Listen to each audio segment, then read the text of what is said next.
Nanatag si dating Pangulong Rodrigo Duterte sa top spot ng November Senatorial Survey ng Tangher.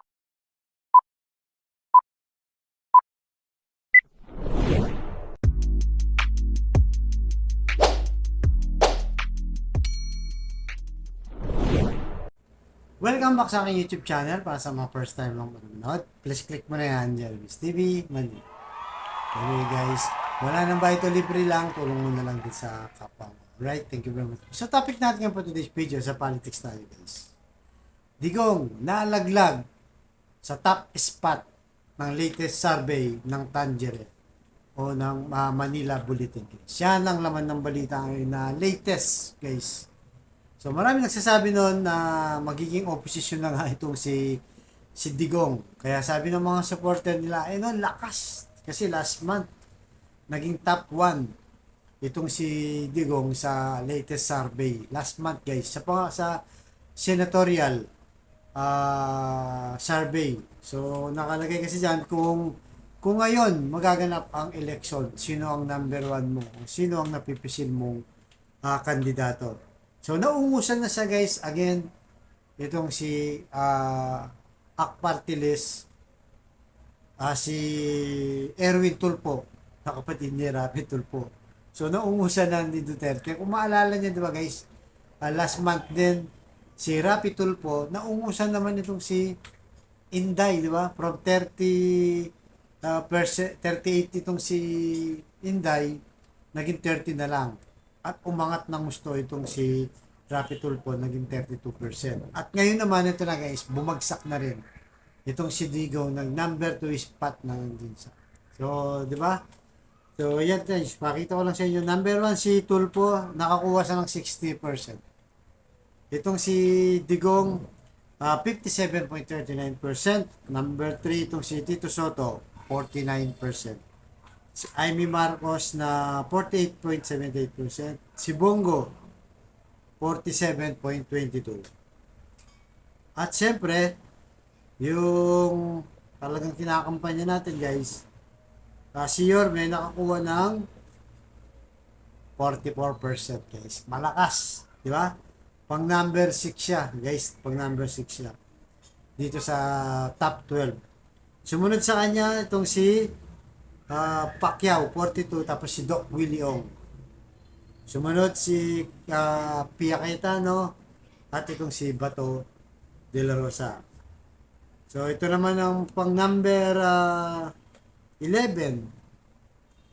Si Tolentino, si Lito Lapid number 12, si Lenny number 13, si Revilla, laglag dito guys. Laglag dito si Revilla. At si Pampilo Lacson. Ito, laglag din. Wait lang. So, baklat may pato. Tapos, itong sunod si Francisco Pangilinan, Binay, Recto, si Pulong, tsaka si Aquino, si Bam Aquino. Yan. So, napakaganda guys nung Rango, di ba, ng ating Yorme. Talagang alam naman natin na talagang kinakampanya natin siya. Kaya ngayon pa lang, sa aming mga electron grupo, talagang 2025 electron kinakampanya. So ano nga ba dahilan kung bakit bumagsak yung si Digong from number 1, naging number 2 na lang. So siyempre yung mga nakaraang buwan guys, mga nakaraang linggo, di ba? Napakainit ng away ng Romualdez ng Duterte. So lalo na, di ba, nung natanggal yung confidence plan ni Sara, talaga namang nagsumbong siya sa tatay niya, tapos nag-alboroto itong si Digong, batikos ng batikos, paninira kay Martin Romualdez, tinawag na bulok ang Kongreso, at siguro nakikita natin na isa pang dahilan ay yung pagiging maka-China niya. So nakita ngayon ng mga Pilipino, di ba, na itong si Digong talagang pumapabor sa China. Ganon din yung anak niya, di ba? Wala tayong naririnig na kahit na anong pagkokondena kay Sara Duterte sa China. Mas marami pa siyang statement kapag may anniversary yung China o kaya naman yung gera sa Ukraine at Russia. sa Hamas at saka sa Israel. Pagdating sa China, tahimik kanyang bibig, guys. Itong si Inday Sara. So ngayon, nalalaman na ng taong bayan na talaga parang mga China. So alam naman natin na galit ang taong bayan sa pagiging bully, 'di ba? Nung sa araw lang, 'di ba? Binomba tayo ng water cannon ng China. Na nandun sila sa ating exclusive economic zone, 'di ba? Napakalayo ng China kumpara sa Pilipinas. Pero sila yung nandun sa malapit sa Palawan. Na binubuli every time na mag-resupply. So ito yung isa sa mga nakikita ng ating mga kababayan. Kaya siguro bumagsak. 'Di ba? Malayo pa yung election 2025. Alos isang taon pa, guys. Alos isang taon pa yung mahigit. Kasi next year, sa October, filing na ng 2025 midterm election senatorial. So yun, guys, although magbabago pa naman to, guys. Magbabago pa naman, pero nakita natin yung pagbagsak ng Duterte. Talagang humihina na. Kaya mga nagsasabi, hindi, malakas pa rin yun eh. Kita nyo, number 2 pa rin. Ganyan ang katwiran nila, di ba? Eh, siya pa rin ang pinakamataas. So, ngayon, pangalawa na lang siya. Kung magpapatuloy yan, kagaya nung kay Sara, di ba? Sinasabi nila, ay malakas pa naman eh. Pinakamataas pa rin naman na grado, sabi nga, di ba?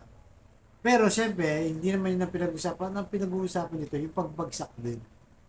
Di ba? Kasi, anything na zero below, negative impact yan. Kahit sabihin mong negative 1 lang yan, negative impact pa rin yan. Diba?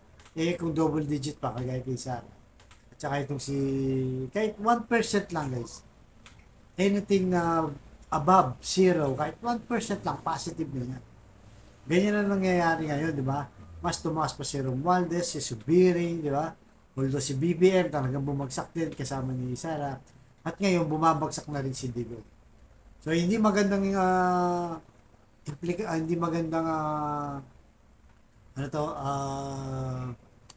hindi magandang sinyalis to o simbolo ng kanyang pagbagsak kasi habang tumatagal lumalabas talaga yung nakita na nila kung galing ni Duterte yung mga nagsawa na yung tao sa di ba yung presidente siya mura sa mura, banta ng banta.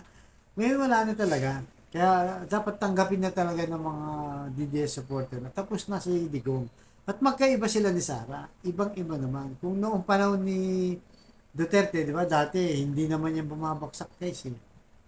Kahit nung nanalo siya, mataas ang rating niya sa approval, trust, satisfaction. Napakataas na. Hanggang sa bumaba siya, napakataas. Pero ngayon, nakita na ng taong bayan. Pabagsak na, guys. Pabagsak na si Duterte. Kasi, nakita na ng tao ang ugali niya, di ba? Sawa na sa mga ganyang politiko ang taong bayan. Kaya makita mo dito sa survey, di ba? Yan, pumapasok si Yorme, si Willie Ong. Napakaganda, guys. Kaya talagang tayo susuportahan natin yun dahil ang gusto natin sa ating bayan, yung talagang una yung tao na ginawa nga gusto, di ba? Yung may resibo, yun lang eh. Napakataling tignan. Huwag nandun sa apelido na sumikat lang, dahil matagal na sa politika, pero pag tinignan mo, recycle lang ng recycle, hindi naman tayo maangat, tayo mga ordinary tao. Sila lang ang yumayaman. Kaya doon na tayo sa politiko na talagang alam natin may ginagawa. So alam na tao na may magagawa pa. Ganun ang dapat thinking natin. Wala na tayong iisipin sa apelido, lalo na mga dynasty, di ba? Paulit-ulit na lang, pero kahit yung bayan nila, hindi nila napapaunlad. Hindi naman lahat, guys, di ba? Pero dapat maging matalino tayo this time sa 2025 election. Kaya ngayon pa lang, saludo tayo kay Yorme. Keep up the good work. Tuloy-tuloy lang yan. Alright? So hanggang dito lamang po mga nyo ang susunod. Thank you very much. Si dating Pangulong Rodrigo Duterte sa top spot ng November senatorial survey ng Tanegere. Ito ay matapos bumaba sa 57.39% ang voter preference kay Digong ngayong Nobyembre mula sa 62.42% nitong Setyembre. Dahil dito nasungkit ni ACT-CIS Party List Representative Erwin Tulfo ang unang pwesto na mayroong 60% voter preference. Present din sa Magic 12 si dating Senate President Tito Soto, Senadora Amy Marcos, Senador Bongo, dating Manila Mayor Isko Moreno, dating Senador Manny Pacquiao at Dr. Willie Ong.